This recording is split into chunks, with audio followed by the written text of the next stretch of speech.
Find the product and sum of the following pair. 8s to the third power z to the fourth power, and negative 3s to the third power z to the fourth power. So first find the product and then find the sum.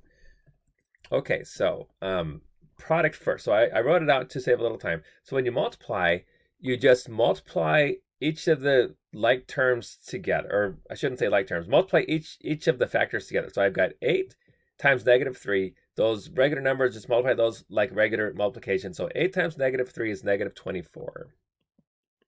Okay, s to the third times s to the third. I can multiply those together. Remember, when you multiply, you add your exponents of the common basis. So I've got s to the third times s to the third. 3 plus 3 is 6, so s to the sixth power.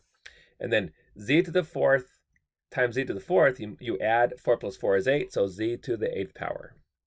Okay, that's the product. Let's enter that in here. So negative 24, just type it in. You can hit the asterisk for times or leave it out. I'll keep it in.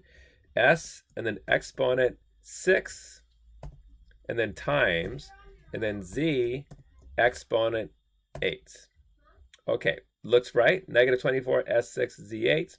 Okay, now let's do the sum. All right, for the sum, you combine like terms.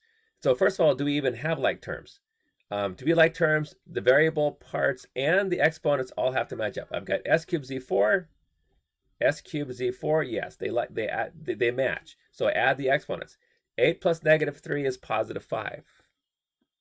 And that's it. And the variable parts just stay the same because they're like terms. It's like you're adding 8 things, the things being s cubed z4, plus negative 3 things. And so you end up with 5 things, 5s cubed z4. So let's type that in. So 5s to the third power times z to the fourth power. Syntax looks good. And let's submit. Okay, looks good.